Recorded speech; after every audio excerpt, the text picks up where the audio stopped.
We're going to keep it nice though, aren't we? Okay, Eric from the Post Bulletin has a question on foreign policy.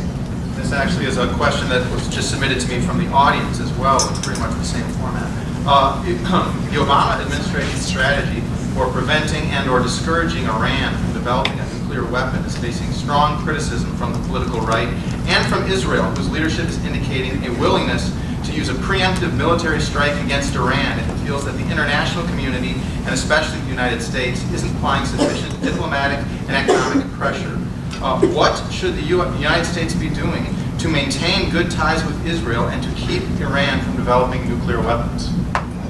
First and foremost, this nation has kept peace in the world, and our role in it is by building strong coalitions. We do it with our allies. Israel is one of those. We also need to make sure that we're creating and fostering an atmosphere where the tyrants that have ruled in these regions no longer have that ability. And once we see the emerging democracies are there, we need to make sure that we're putting policies in place that encourage them to move in a direction of peaceful coexistence with their neighbors. Now, the issue is this idea of Iran. We cannot allow Iran to acquire a nuclear weapon. Containment is not the way to go. But the idea of bantering around that you're going to throw people into war and that we're going to go to war, we have many things at our disposal, from sanctions that I voted for to soft power to getting people isolated.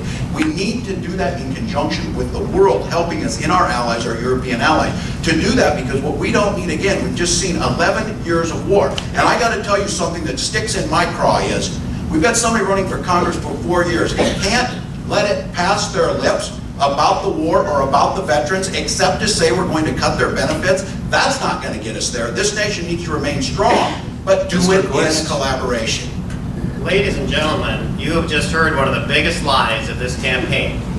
The allegation that I have said I would cut veterans' benefits. That is a lie. L-I-E. And Mr. Walz, you owe me an apology for that kind of nonsense. What I will do is present the tape that it was on. That'll do. Come on. Okay, you have 15 seconds. I agreed with what Walz said before he got into the lying nonsense. But I want to add to that, I'm a stickler on the Constitution, and when I swear to uphold the Constitution, I take that very, very seriously. And the Constitution has parameters about what we can do in national policy. Thank you. Congressman, 30 seconds. Well, if you want more of what you see in Congress, you're going to get it. I have to tell you, I had a little quote here, and this is one that I find pretty. Congressman Walz has been a leader on things. I particularly want to recognize his willingness to reach across the aisle and keep the lines of communication as we work to make clear that elected officials abide by the same rules as the American people. That was Eric Cantor, the majority leader of the Republicans. I've cultivated a responsibility. I've never quite honestly been in a discussion that's been quite so much like this. And the thing I would ask you is, do you think there's a reason why Alan has 30 years of this? Do you think there's a reason that Finn Weber... Okay, Congressman, thank you. Alan Quist, question from our audience. Do you favor funding the post office?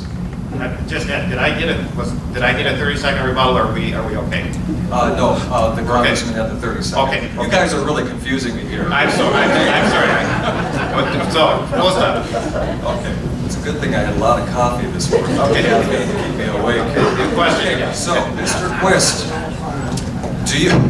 do you favor funding the post office so my house payment gets to the bank on time? Well, I think the post office could be made a lot more efficient, but hey, you know, if we're going to be talking about whether government makes something more efficient, I would just say look at the post office. Exactly. You know, need I say more? But I think too, on the matter of Obamacare, I think Mr. Walz needs to clarify. He has said we want universal health care, and that either means the Canadian system, single payer, or socialized system that we have in Europe. And I think with Mayo here in Olmsted County, I think he needs to tell us really what his game plan is for health care in the state of Minnesota. Okay, Congressman. Fourth question now? Pardon me? Is he the fourth of the panel now? Yeah. I don't know, but you have 1 minute on the post office question. Yeah, first of all, you know, this idea that all of a sudden our financial collapse was the fault of firefighters, teachers, and post office being paid. The Obama administration cut 700,000 jobs in the federal sector. The Bush administration grew it by 1.8. Let's be very clear about that. The situation with the post office is the post office doesn't add to the debt. What happened with the post office was extremists put in a position that said the post office needed to fund their pensions 75 years out. Any of you business owners here, how many of you would fund your pensions 75 years out? That's the only thing that's drawing them back. What we need to do is remove that requirement, make sure they're solvent like every other business, and make sure it meets accounting principles of the 7 to 10 years that they're there, and then all of a sudden they're profitable. Because be very clear about this, that the private sector will pick up the profitable routes. The private sector is not going to deliver your birthday card to your grandkids out in Alden if there's not a profit to be made. It's called the Postal Service for a reason. It was established in the Constitution to make sure that we stay connected. It has been a huge driver of economic growth. You have 30 seconds on the post office. Question?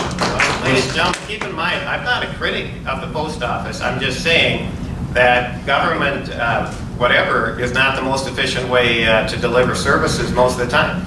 I disagree with Mr. Walz, and I hope I can disagree without him calling me an extremist. I disagree with Mr. Walz. I think the pension liabilities do have to be counted in the cost of doing business. And what we've got right now with Social Security is we've got a pension fund that has in it one big IOU. Is that a good way to do business? I suggest to you it is not. And when you get the numbers on the national debt, okay, about the addition to the national Mr. debt. Quist, thank you very much. Okay, Mark from NPR News.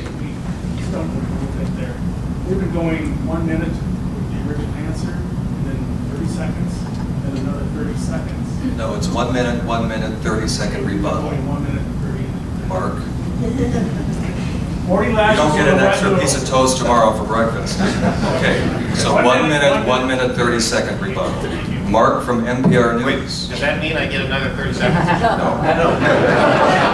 Uncertainty over what laws and regulations Congress will adopt or eliminate has left many business owners saying that they're hesitant to make important hiring and investment decisions. What would you do to address the problem of uncertainty and to fight this trend of legislating by emergency? I believe you have it, Alan Quist. Okay, well, I'm going to go back to what the small businesses told us. If you want to know what's impeding expansion from small business, ask them. And that's what the chamber did. It asked them, and this is what they said is standing in the way of their creating jobs. Number one, the Unaffordable Care Act. Okay. Number two, the runaway deficit, which makes the economy terribly uncertain. As an investor, I hate uncertainty. And the huge deficit makes things very uncertain. High energy costs are a major factor. Regulations are a major factor. These are the things. It's a matter of getting government out of the way and adopting policies that are good for economic growth. That is where I am coming from. That's why I'm here. The reason the economic recovery, if you can call it that, is so anemic is because government is standing in the way of private enterprise. We have to get out of the way and let the economy grow.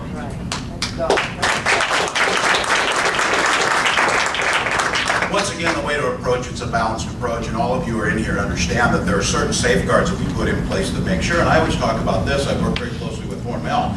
Food safety is the air that they breathe. Hormel understands that if you don't have food safety on this, that they do it because they're moral. They also do it because it's good business. A dead customer is not a good repeat customer. So you do all you can to make sure they're able to do that. When there's something that was excessive, like some labeling that came to me on a labeling for meats, that we fought that and rolled it back. But they're not about to roll back the safeguards that make sure that those meats go to the store. Not only it's the right thing to do, it also creates economic growth. So I think the issue on this is making sure we're not bringing up the fantasy things that are out there, and we're getting at smart, good regulations that allow society to function. There's an issue on this. We have a mandate to try and turn back the Clean Air Act. The Pew Foundation just released a report. Since the Clean Air Act was adopted by President Nixon in 1972, over the past 40 years, it has saved $22 trillion in healthcare costs that have grown the economy. So it's about striking balance. Okay, 30 seconds, Alan.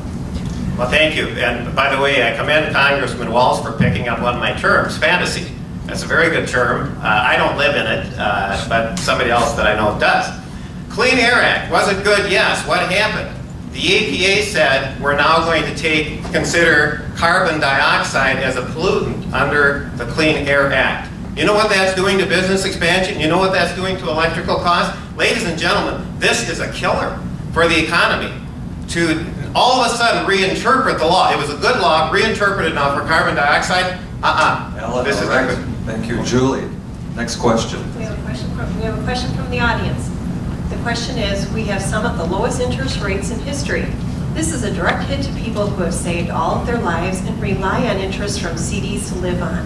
What must we do to bring interest rates up to what we would consider normal levels? Congressman Walz, I believe, is first. Well, first of all, that's the conundrum in this. The interest rates are, and I think this is, and Alan is right about this, he's right about deficit. He's written for 30 years and talked about it. It's kind of a newfound belief in this. When Dick Cheney mentioned that deficits don't matter, I didn't hear anything. I didn't see it when these things were growing. The problem we have right now is that the money is cheap because it's not always going to be there. What deficits do, and you understand as business people very clearly on this, when we start to grow this economy again and that excess is out there and this debt, the reason we do need to pay it down, the reason we need to take an approach on it is it will create interest rates rising, which have a negative effect if you're trying to borrow for a car, a house, or student loans, but it has the positive effect on if you're trying to draw it on saving. The thing that we've always done in this country is we've struck that balance that makes it work on both sides instead of these huge fluctuations. That's the role of the government to make sure. Now, this idea that all of a sudden it's here, this is a global economic downturn that has not been seen since the 1930s. We're facing pressures that come, but we as the United States lead on this by making sure those policies are out there that are able to add stability, start to grow down, and pay down the deficit. You can invest in education and pay down the debt by doing it smartly. Well, ladies and gentlemen, let's talk Turkey about the interest rates, and let's talk about what's really going on. We have had very counterproductive government policies that are a direct cause of interest rates being where they are. That includes the Affordable Care Act, it includes artificially high energy, it includes wacko policies by the EPA. And so you have then a situation where business is not able to expand, the economy is weak. So how does government respond? Well, it responds through the Federal Reserve by artificially lowering interest rates. Am I going to say, well, I wish that interest rates were higher? No, that's not what I'm saying. But because government has stood in the way of free enterprise, now you have the Federal Reserve trying to compensate by putting interest rates at a position where investors can't make money. You have to, the bottom line is you have to get government out of the way so, and I'll use the word balance, so that free enterprise can achieve the balance that is intrinsic to the system. Well, I'm glad Alan's using that word because nothing I've ever seen has reflected balance. Nothing I've ever seen is working together to try and get this. Be very clear about this. Had not action been taken under the Bush administration to try and address this, the idea that there would have been a self-correcting mechanism, there is not an economist alive outside of Alan's amateur economist that believes that we would have survived that and wouldn't have gone into depression. This issue now is how do you balance growth, making sure that austerity programs don't crush infrastructure, don't crush growth, at the same time paying the debt. And we've got a plan. Thank you very much.